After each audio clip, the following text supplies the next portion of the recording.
Assalamualaikum warahmatullahi wabarakatuh. Salam sahabat Jundu Channel di mana berada. Alhamdulillah semoga senantiasa dirahmati oleh Allah Subhanahu wa taala. Kembali lagi bersama Ana Adero di tayangan Jundu Channel pada program kisah-kisah teladan atau kisah lainnya tentunya bermanfaat buat sahabat Jundu Channel yang menyaksikan. Pada kali ini Ana akan menceritakan sebuah kisah yang Masya Allah ya dari sahabat Nabi Muhammad SAW. Yang dengar-dengar kisahnya ini adalah kisah beliau pernah diantar oleh iblis. Diantar untuk apa? Diantar untuk sholat berjamaah. Itu hampir setiap hari. Bayangkan sahabat Jundu, biasanya iblis menjerumuskan kita, tapi ini iblis ini berbuat baik. Seperti apa kisahnya? Tetap pantengin di Jundu Channel ini, tonton sampai habis agar mendapatkan hikmah apa yang disampaikan.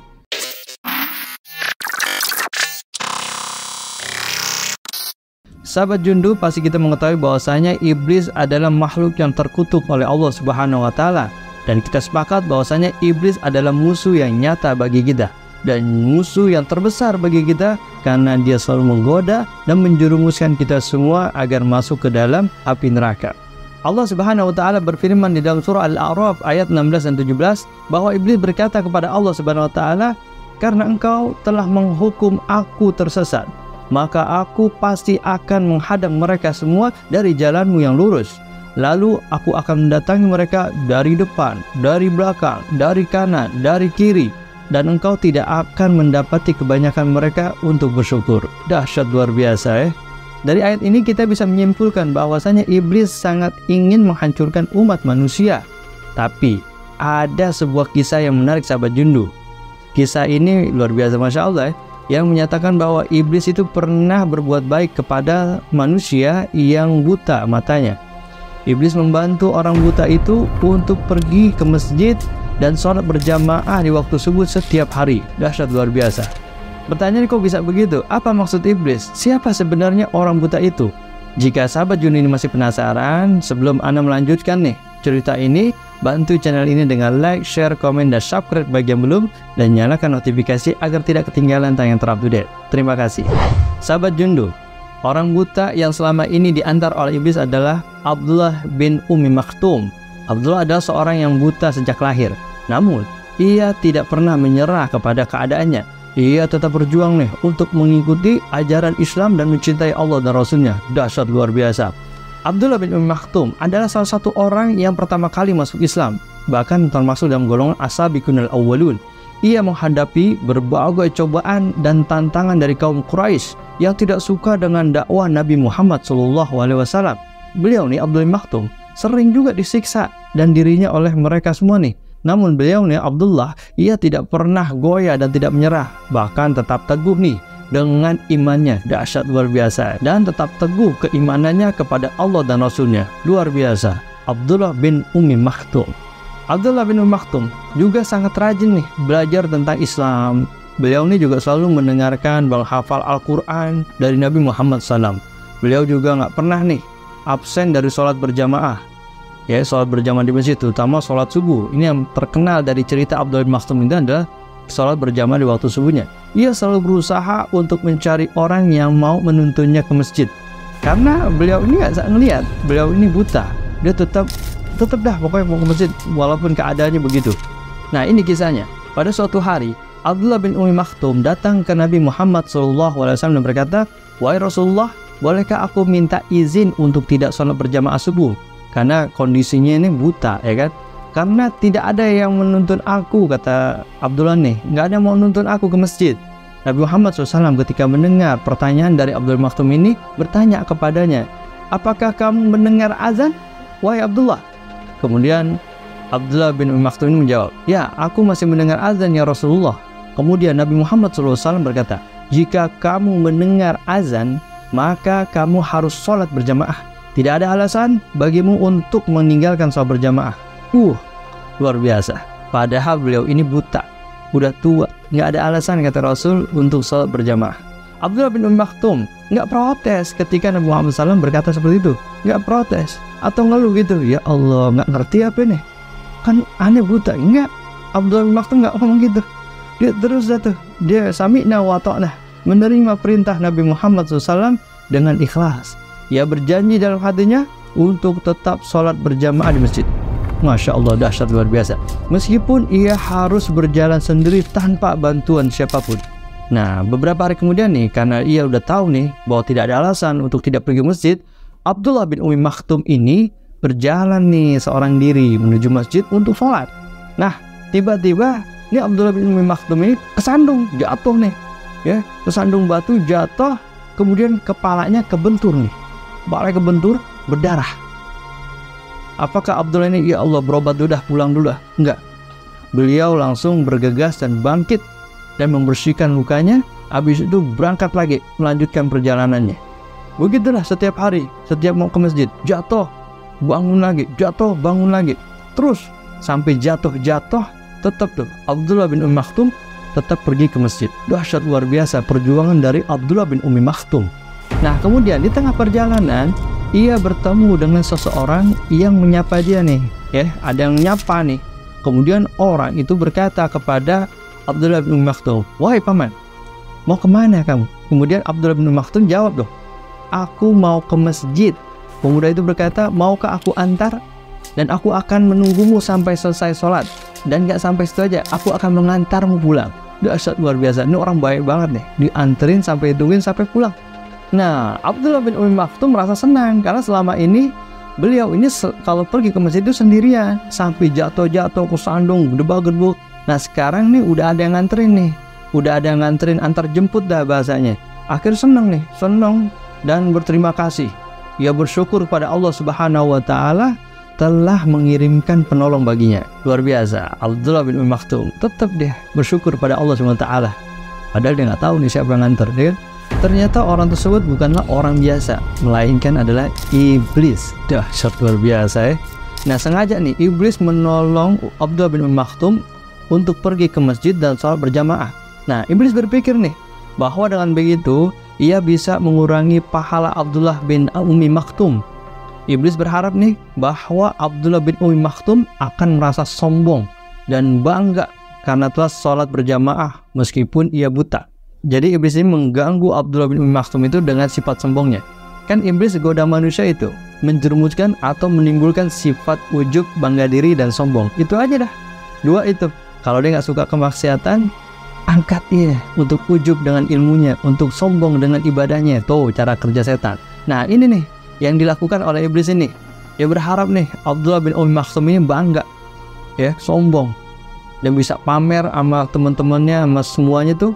Kalau dia nih bisa berjamaah nih, padahal gue buta nih, tapi tetap berjamaah. Itu harapan iblis.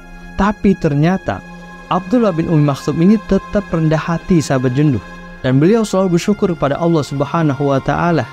Dan anehnya sahabat Jundu, Abdullah bin Ummi Maktum ini selama diantar jemput nih sama iblis, selama beribadah salat berjamaah, ini kan berhari-hari nih, nggak sehari dua hari, tapi berhari-hari lama. Nah, beliau ini nggak pernah nih tahu siapa orang yang nganter ini, seorang pemuda ini. Dan kemudian Abdullah bin Ummi Maktum ini selalu kelupaan nanya ini kepada pemuda yang nganter ini, selalu kelupaan. Si Abdullah bin Ummi Maktum ini cuma bisa berterima kasih dan berdoa kepadanya agar Allah membalas jasa-jasanya. Iblis didoain, ya namanya orang gak ngeliat, ya kan. Dan kita juga nggak tahu mana iblis mana manusia, ya kan. Ada orang manusia tapi sifat iblis ada. Ternyata ini iblis sifatnya kayak manusia. Luar biasa, Masya Allah. Sahabat Jundu, Abdullah bin Ummi Maktum, sahabat Nabi Muhammad SAW yang buta namun beriman. Ia selalu sholat berjamaah di masjid dengan bantuan seorang laki-laki yang tidak dikenalnya nih. Siapakah sebenarnya tuh laki-laki itu? Apa tujuannya nih nolong Abdullah bin Ummi Maktum? Nah, suatu hari ini Abdullah bin Ummi Maktum merasa penasaran, ya, dengan siapa sih ini pemuda yang sering nganterin, ya, selalu membantunya, selalu nganterin tuh pulang pergi ke masjid sholat berjamaah. Luar biasa, Masya Allah. Subuh-subuh lagi juga dianterin. Nah, ia ingin tahu nih, sengaja nih, ya kan, sengaja Abdullah bin Ummi Maktum nanya kepada si pemuda ini, "Wahai fulan, siapa namamu?" Kemudian laki-laki itu nggak jawab, diam aja. Paman nggak usah tahu siapa namaku, aku hanya ingin menolongmu." Kemudian Abdullah bin Ummi Maktum nggak puas nih sama jawaban si pemuda ini. Ia berkata, "Jika begitu janganlah engkau menolongku lagi. Aku tidak mau ditolong oleh orang yang tidak aku kenal." Mendengar hal ini, iblis yang menyaru sebagai pemuda ini kaget dengan perkataan Abdullah bin Ummi Maktum. Iblis yang menyuruh pemuda ini sebenarnya ingin terus menuntun Abdullah bin Ummi Maktum setiap hari. Ia punya rencana jahat di balik perbuatannya ini. Ia akhirnya mengaku nih kepada Abdullah bin Ummi Maktum, "Baiklah, akan aku katakan siapa aku sebenarnya. Aku ini adalah iblis, musuh besar manusia. Aku menolongmu bukan karena kasihan, tapi karena ada maksud tertentu." Wah, Abdullah bin Ummi Maktum kaget dengernya dong. Ternyata selama ini yang berbuat baik, selama ini yang dia terima kasih, selama ini yang dia doain adalah iblis. Nah, ia nggak percaya kalau pemuda ini yang nganterin itu adalah iblis. Ia bertanya lagi, "Untuk apa engkau menolongku? Bukankah pekerjaanmu adalah menghalangi kebaikan?" Iblis yang menyawar itu berkata, "Masih ingatkah engkau ketika engkau berangkat ke masjid beberapa waktu yang lalu? Engkau pernah tersandung batu dan berdarah." Maka Abdullah bin Ummi Maktum ingat nih, "Ya, aku masih ingat kejadian itu." Dijawab lagi sama iblis, "Saat itu aku mendengar malaikat mengatakan bahwa separuh dosamu telah diampuni oleh Allah Subhanahu wa Ta'ala karena kamu tetap sholat berjamaah hingga habislah dosamu diampuni semuanya. Aku ingin kamu tetap berdosa agar kamu masuk neraka bersamaku." Jawaban daripada iblis yang nyamar ini. Kemudian Abdullah bin Ummi Maktum sangat kaget nih mendengar penjelasan dari apa yang disampaikan oleh iblis yang menyamar ini. Ia sadar bahwa iblis telah berbohong dan berkhianat kepadanya. Ia menyesal telah percaya kepada iblis. Ia berdoa kepada Allah Subhanahu wa Ta'ala agar mendapatkan perlindungan dari tipu daya iblis. Beliau juga berterima kasih kepada Allah Subhanahu wa Ta'ala atas ampunan dan rahmatnya. Dahsyat luar biasa. Tetap Abdullah bin Ummi Maktum tawadhu. Tuh, dahsyat luar biasa nih. Sahabat Jendu, iblis, musuh besar manusia. Iblis adalah makhluk yang terkutuk oleh Allah Subhanahu wa Ta'ala karena menolak sujud kepada Nabi Allah Adam AS. Iblis juga meminta kepada Allah Subhanahu wa Ta'ala agar diberi ketangguhan atau kesempatan untuk hidup sampai hari kiamat. Nah, iblis ini bermaksud untuk menyesatkan manusia dari jalan Allah Subhanahu wa Ta'ala. Ini ada di dalam firman Allah Subhanahu wa Ta'ala di surah As-Sad ayat 77-83. "Maka keluarlah kamu dari surga. Sungguhnya kamu adalah orang yang terkutuk. Sesungguhnya kutukanku tetap atasmu sampai hari pembalasan." Kemudian iblis berkata, "Ya Tuhanku, berikanlah aku tangguh sampai hari mereka dibangkitkan." Jadi minta ditangguhin nih iblis. Kemudian lanjutannya adalah Allah berfirman, "Sesungguhnya kamu termasuk orang-orang yang diberi tangguh sampai hari yang telah ditentukan." Dahsyat luar biasa. Kemudian iblis menjawab nih, "Demi kekuasaan engkau ya Rabb, aku akan menyesatkan mereka semuanya." Jadi memang udah ada di dalam firman Allah Ta'ala, iblis akan terus nih menyesatkan hamba-hambanya.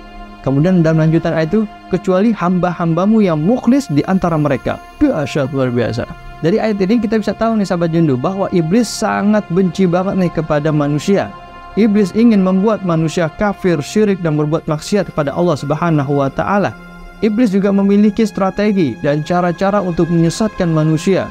Dalam kitab Fawaid karya Imam Ibnul Qayyim rahimahullah ta'ala, ada 6 langkah cara setan menyesatkan manusia. Yang pertama adalah mengajak manusia pada kesyirikan, kekafiran, dan permusuhan kepada Allah dan Rasulnya. Yang kedua, mengajak manusia pada perbuatan bid'ah, yaitu menyelisihi sunnah-sunnah Nabi Muhammad SAW. Yang ketiga, mengajak manusia pada dosa besar, yaitu perbuatan yang bisa menghapus keimanan dan mengantarkan kepada kita semua ke neraka. Dahsyat luar biasa. Kemudian yang keempat adalah mengajak manusia pada dosa kecil, yaitu perbuatan yang bisa mengurangi pahala dan menambah dosa. Dan yang kelima adalah menyibukkan manusia dengan perkara mubah, yaitu perkara yang boleh-boleh saja tapi tidak ada manfaatnya atau hikmah di dalamnya. Jadi emang luar biasa tipu daya iblis ya. Dan yang keenam adalah menyibukkan manusia dengan amalan yang kurang afdal, padahal ada amalan yang lebih afdal dan lebih dicintai oleh Allah Subhanahu wa Ta'ala. Jadi gini contohnya sahabat Jindu. Jadi kan ada perkara misalnya ada mubah, sunnah, ya kan, afdal. Contoh sholat. Sholat itu sebenarnya kalau anak laki-laki itu menutup pusar dan dengkulnya udah sah sholatnya, itu bicara sah. Nah, ini iblis akan mengajak nih manusia untuk sholat biasa aja, nggak usah pakai ini, nggak usah, tapi dalam syariat sah memang. Akhirnya apa? Padahal kita di rumah ada baju koko, ada kain. Jadi setan tuh mengarahkan, karena nggak bisa menyuruh kita untuk nggak sholat. Nah, dibuat nih, gimana cara biar ngurangin pahala? Akhirnya udah pakai kaos aja sholatnya, udah pakai celana aja. Padahal ada afdaliyahnya, ada kesunahannya di situ. Tapi diambil yang mubah-mubah aja. Jadi diambil tuh cara yang teringan aja. Kemudian ada cara tipu daya lagi iblisnya, yaitu dengan cara kita dikasih sifat ujub dan bangga dan sombong atas kenikmatan ibadah, apapun yang lainnya. Karena dipikir nih sama iblis nih nggak bakal mampu nih digoda nih, tapi bisa nih diangkat-angkat, ya, diangkat demen sama pujian, demen sama kedudukan dan lain-lain. Itulah cara tipu daya iblis, luar biasa, masya Allah. Oh ya sahabat juga, anda lupa memberitahu sumber daripada kisah Abdullah bin Umi Maktum yang diantarkan oleh iblis untuk beribadah, ya, diantar pulang pergi. Itu ada dalam buku 77 Cahaya Madinah. Emang anak cara-cara ini susah banget, akhirnya dapat juga di dalam 77 kisah Cahaya Madinah. Jadi sahabat Jundu bisa nih, kalau pengen tahu kisah-kisahnya, bisa beli bukunya juga. Sahabat Jundu, bagi kalian yang ingin kenal lebih dekat siapa Abdullah bin Umi Maktum, tetap pantengin terus ya, karena anak akan menceritakan biografi dari Abdullah bin Umi Maktum ini. Jadi kita akan mengenal lebih dekat salah satu sahabat Nabi Muhammad SAW yang bernama Abdullah bin Umi Maktum. Siapakah dia? Bagaimanakah kisah hidupnya? Kemudian bagaimana nih perannya dalam sejarah Islam? Abdullah bin Umi Maktum adalah seorang sahabat yang berasal dari suku Quraisy, suku yang sama dengan Nabi Muhammad SAW. Beliau masih memiliki hubungan keluarga nih dengan Sayyidatuna Khadijatul Kubra, istri pertama Nabi Muhammad SAW. Ia adalah keponakan dari ibu Khadijah, yaitu Atikah binti Abdullah bin Unkasah. Nama asli Abdullah bin Umi Maktum adalah Amr. Namun ada juga yang mengatakan Umar atau Hussein. Nabi Muhammad SAW sendiri yang mengganti namanya menjadi Abdullah, yang berarti hamba Allah. Jadi namanya sebenarnya adalah Amr bin Umi Maktum. Abdullah bin Umi Maktum memiliki kekurangan nih, memiliki sisi fisik, yaitu ia tidak bisa melihat. Ia buta sejak lahir, sejak kecil. Ia terdapat julukan Umi Maktum yang artinya tertutup, karena matanya yang tertutup atau nggak bisa melihat. Ia tidak bisa melihat cahaya warna atau bentuk. Namun beliau nih, ia bisa melihat dengan mata batinnya, mata hatinya. Ia bisa melihat kebenaran, keindahan, dan kebaikan. Beliau bisa melihat cahaya Islam, beliau bisa melihat warna iman, dan beliau bisa mengetahui bentuk ibadah. Dahsyat, luar biasa. Abdullah bin Umi Maktum adalah salah satu orang yang pertama kali masuk Islam. Ia bersyahadat di hadapan Nabi Muhammad SAW di rumah Ibnul Arqam, tempat rahasia berkumpulnya nih kaum muslimin di Mekah. Nah, ia setia nih mengikuti Nabi Muhammad SAW, hijrah ke Madinah. Ia juga menjadi muazzin, yaitu orang yang mengumandangkan azan. Beliau ini terbiasa azan untuk sholat subuh, sedangkan Bilal bin Rabah azan untuk sholat lainnya. Jadi di Madinah itu sampai sekarang itu azan subuhnya itu 2 kali, karena untuk menghormati daripada kisah daripada ini, Abdullah bin Maktum dan Bilal. Jadi Bilal itu azan yang pertama nih. Jadi Bilal ini azan yang pertama, kemudian nanti kedua adalah azannya Abdullah bin Maktum. Yaitu di Madinah tuh kayak gitu. Jadi bagi umroh pasti tahu nih. Abdullah bin Umi Maktum juga turut berperang di jalan Allah Subhanahu wa taala. Beliau ikut dalam pertempuran Al-Qasidiyah, yaitu salah satu pertempuran penting tuh di dalam sejarah Islam. Pertempuran ini terjadi pada masa Khalifah Umar bin Khattab, yaitu khalifah yang kedua. Dalam pertempuran ini, kaum muslimin berhasil mengalahkan pasukan kekaisaran Persia, salah satu kekuatan besar di dunia saat itu. Abdullah bin Umi Maktum gugur sebagai syuhada, orang yang mati di jalan Allah Subhanahu wa taala. Dahsyat, luar biasa. Ada juga nih versi lain yang mengatakan bahwa Abdullah bin Umi Maktum tidak syahid ya dalam pertemuan tersebut, melainkan kembali ke Madinah dan meninggal di sana. Namun yang pasti Abdullah bin Umi Maktum adalah salah satu sahabat yang mulia yang dicintai oleh Allah dan Rasulnya. Beliau adalah contoh bagi kita semua bahwa kebutaan bukanlah halangan untuk beriman, beribadah, dan berjihad. Beliau juga mengajarkan kita untuk selalu bersabar dan bersyukur dan berjuang. Dahsyat, ini teladan banget. Beliau aja yang buta masih semangat dan berjuang dan tidak pantang mundur. Luar biasa, Masya Allah. Makhluk kita yang normal, yang bisa melihat dan lain-lainnya. Sahabat, Abdullah bin Umi Maktum ini bukan sembarang orang. beliau memiliki segudang prestasi. Prestasi Abdullah bin Maktum itu banyak. Prestasi yang pertama adalah ia menjadi dai pertama di Madinah. Ia jadi pengajar. Dai adalah orang yang menyampaikan dakwah nih, atau ajakan kepada orang untuk diajari. Dia namanya dakwah, guru ya. Abdullah bin Maktum ini adalah salah satu orang yang pertama kali nih hijrah ke Madinah bersama dengan Mu'az bin Umair.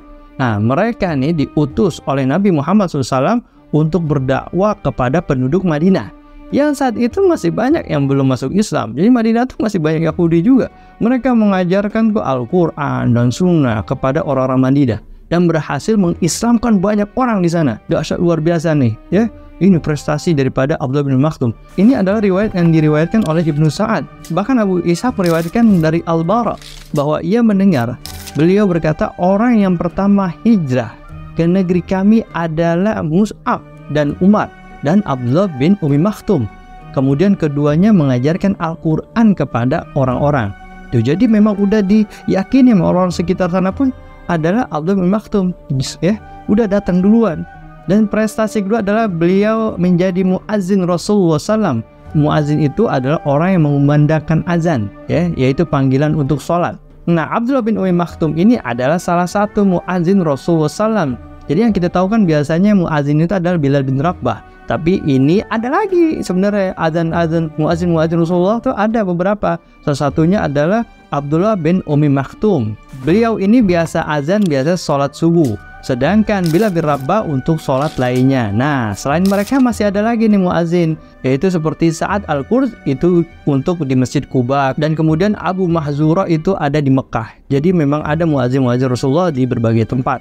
Nah, kemudian prestasi yang ketiga nih luar biasa, Masya Allah. Ia raih sebagai menjadi wali kota Madinah. Bayangin sahabat Jundu, walaupun fisiknya buta tapi bisa jadi wali kota. Wali kota adalah orang yang memimpin nih di suatu wilayah. Abdullah bin Maktum ini pernah menjadi wali kota di Madinah ketika Nabi Muhammad SAW berperang di luar kota. Nah, Nabi Muhammad SAW mempercayakan jabatan ini kepada Abdullah bin Maktum. Sebanyak berapa kali Abdullah bin Maktum menjadi wali kota? Itu bukan 1 kali 2 kali, tapi sebanyak 13 kali jadi wali kota. Bayangin sahabat Jundu.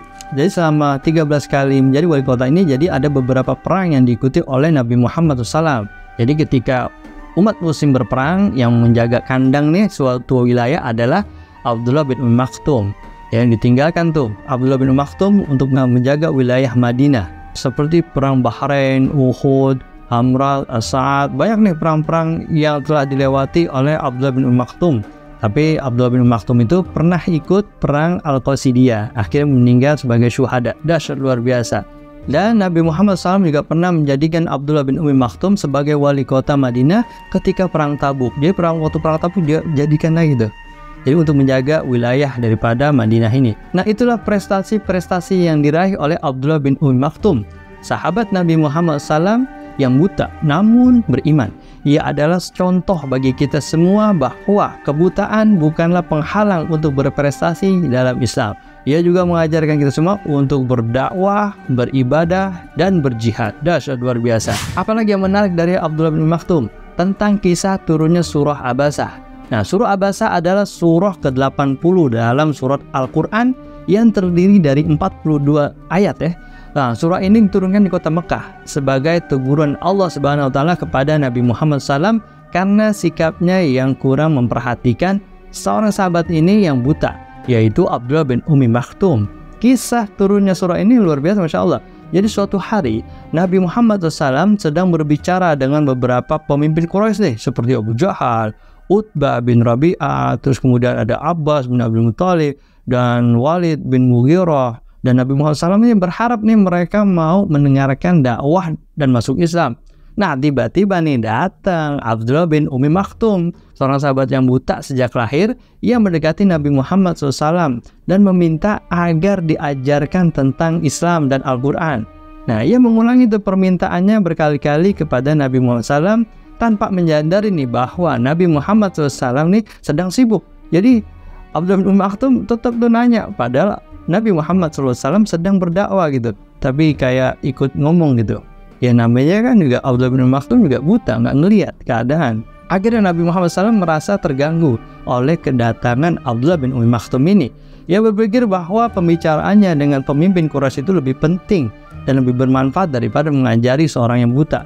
Ia pun bermuka masam dan berpaling dari Abdullah bin Ummi Maktum dan tetap menghadapi pemimpin Quraisy ini. Kemudian Allah mengetahui apa yang terjadi dan apa yang ada di hati Nabi Muhammad SAW. Allah pun menurunkan wahyu kepada Nabi Muhammad SAW yang berisi teguran dan nasihat. Wahyu itu adalah surah Abasa yang dimulai dengan kata Abasa wa tawalla an ja'ahul a'ma. Artinya dia Muhammad bermuka masam dan berpaling karena telah datang seorang buta kepadanya. Allah menjelaskan bahwa Nabi Muhammad SAW tidak seharusnya mengabaikan Abdullah bin Ummi Maktum karena ia adalah seseorang yang mencari ilmu dan ketakwaan.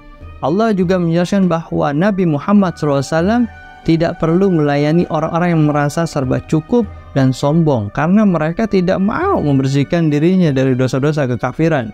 Nah, Allah mengingatkan Nabi Muhammad SAW bahwa ajaran-ajarannya adalah suatu peringatan bagi siapa saja yang mau memperhatikannya. Allah juga mengingatkan Nabi Muhammad SAW bahwa Al-Quran adalah kitab yang dimuliakan, ditinggikan, dan disucikan. Setelah mendengar wahyu Allah SWT, Nabi Muhammad SAW merasa menyesal dan meminta maaf kepada Allah. Ia juga memanggil Abdullah bin Ummi Maktum dan meminta maaf kepadanya, dan ia memuliakan Abdullah bin Maktum. Kemudian mengajari Abdullah bin Ummi Maktum tentang Islam dan Al-Quran dengan penuh kasih sayang dan luar biasa, dahsyat. Jadi inilah keistimewaan dari Abdullah bin Maktum.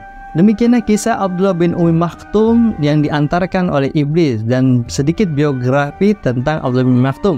Mudah-mudahan bermanfaat buat semua sahabat Jundu yang menyaksikan, dan tetap ikuti tayangan Jundu Channel ini dan bantu channel ini dengan like, share, komen, dan subscribe bagi yang belum, dan nyalakan notifikasi agar tidak ketinggalan tayangan ter up to date.